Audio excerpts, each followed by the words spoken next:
Hi, and welcome to ScrapCraeft. This is clay. It occurs naturally all over the world, and it can be commonly found in soil in clumps like this. This clay comes from the ground behind my workshop, and in my previous entry to this series, I showed how to fire it in a campfire to make custom bricks for my prototype ancient tech forge. I've got lots of ideas to make my forge better, but to do so, I'm going to need to first purify my clay so that I can work it into finer and more complex designs than simple bricks. But there's a big problem. Even once it's purified, there's a good chance the clay I have here won't be suitable to make pottery with. Every natural clay deposit is different. Some can make very fine pottery, whereas others are just too soft or weak to form much of anything with. At least not without a headache. The advice I've gotten from much more experienced wild clay potters than myself is that if a clay source isn't suitable, you should just abandon it and look for another. The problem is right now I pretty much only have access to this one.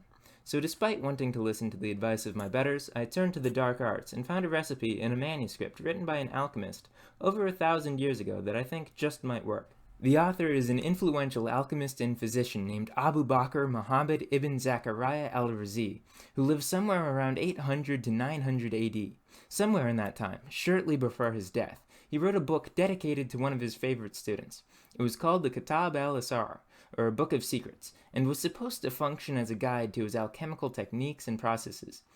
In the book, he describes how to make and use his alchemical equipment, but more than that, in true alchemist fashion, he describes how to make the materials to make the equipment with. He calls this recipe artist's clay, and claims that it's superior to all other clays.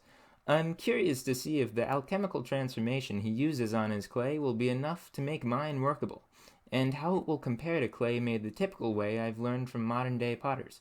I'll start by making the regular clay as a control, to compare against the alchemist's clay. Just like with the bricks I made last time, I'm digging up clay soil, and I'm avoiding sandy or silty patches. Luckily for us, when the soil is just a little moist, the difference between the two is pretty obvious.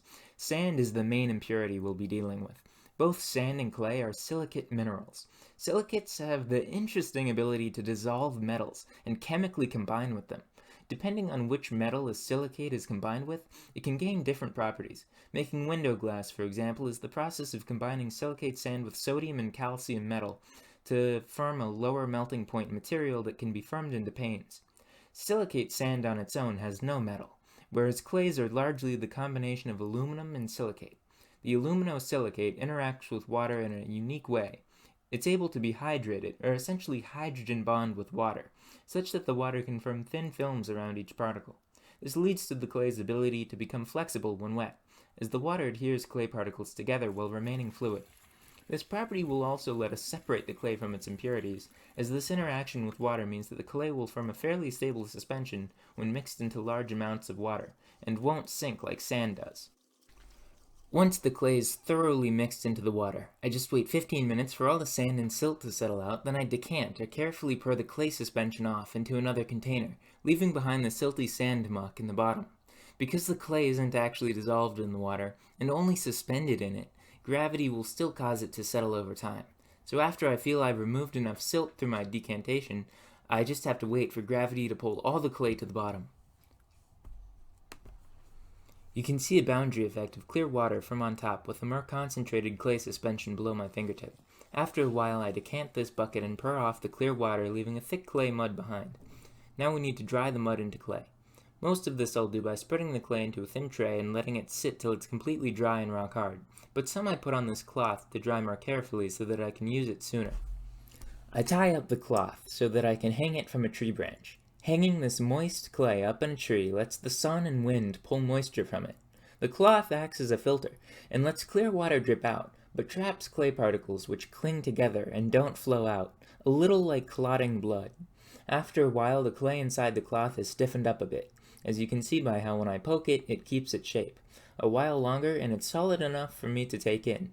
It's still too wet to firm, but it will dry more uniformly inside, away from the elements, wrapped in this moist cloth to keep the surface from drying too quickly. After a little more time, I can finally work the clay. I need it to try to even out the distribution of moisture.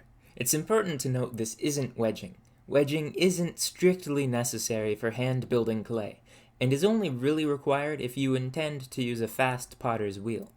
Now would be a good time to add temper, like a small amount of sand or ground up pottery shards.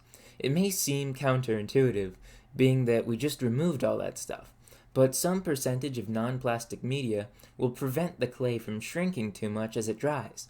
The water that makes the clay flexible takes up space between particles, and as that water evaporates, the clay sort of collapses on itself and contracts. If this happens too much or too quickly, it can cause the clay to crack or shatter as it dries, a little like it's slowly imploding in on itself. Stuff that doesn't interact with water won't contract in this way, so by increasing the percentage of that material in the clay, we reduce the amount it will shrink. The same principle helps during firing, as the clay expands and contracts with changes in temperature. A highly tempered clay is pretty heat resistant, but is more brittle and is physically weaker. Along with this, the more temper you have in your clay, the less workable and flexible it will be. For this reason, I left temper out from this clay.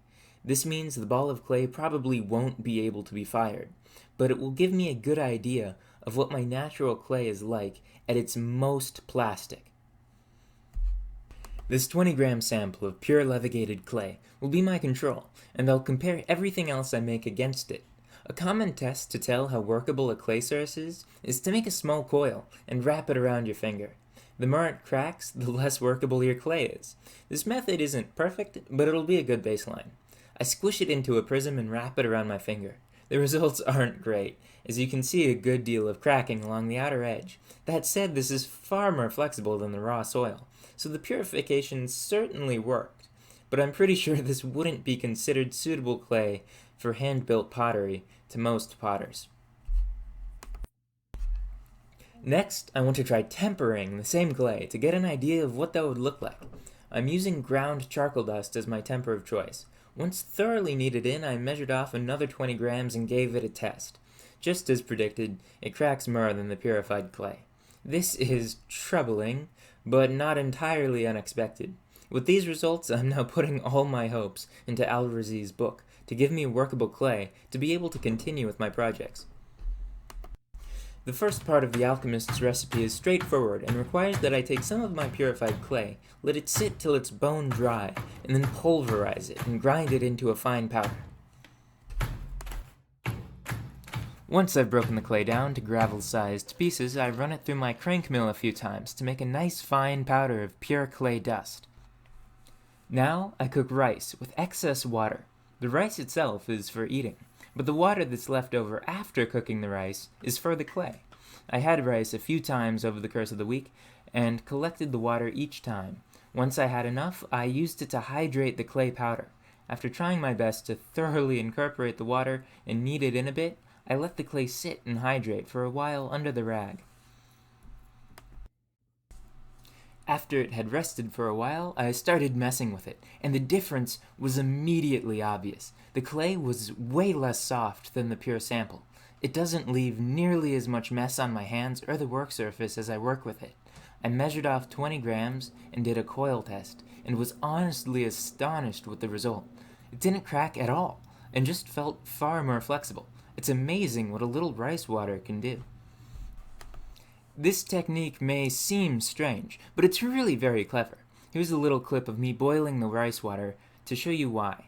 This water has dissolved starches from the rice. Starch is a carbohydrate polymer chain, and when heated in water while the rice is cooking, the chains sort of unravel in a process called starch gelatinization. As the starch molecules unravel and expand, they become tangled with each other and create webs of interlocking polymer chains. This is why starches like flour are used to thicken sauces, and water that has been thickened with starch boils in this unique pattern. If you make a lot of sauces or jellies, you're probably familiar with this rapid boiling up of bubbles that seem like they were trapped under glue till they finally broke free. By hydrating the clay with this water, the clay particles become interwoven with these starch polymers, which increases the plasticity of the clay, a little like the clays being tied together at the molecular level. That said, our alchemist's recipe doesn't end here. So with this boost of confidence, I kept going. The next part of this recipe seems to be about tempering this clay, but it's sort of garbled. I'm fairly certain the next ingredient is ground rice flour, so I ground some rice up into a powder.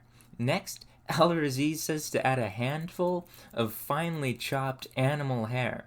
Unfortunately, I don't have any farm animals at the moment, so I gave myself a haircut and added some of the chopped up clippings from the sides of my own head. That said, as I was working on this project, it occurred to me that other fibrous materials like dryer lint could work as well, if you saved up enough.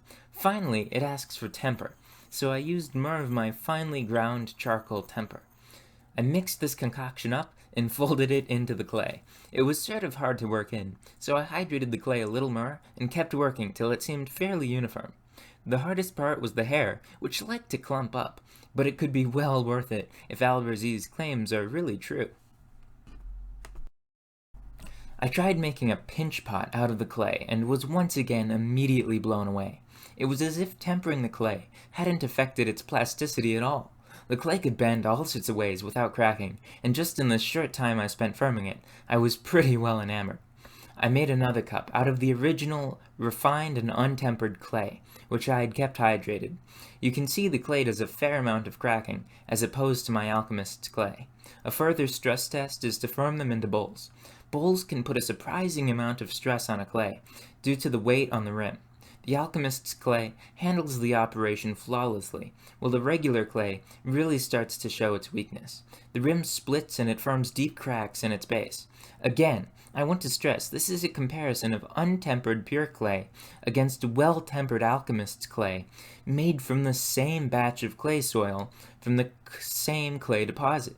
This alchemist's clay has no right to do as well as it does, and it really does seem like magic.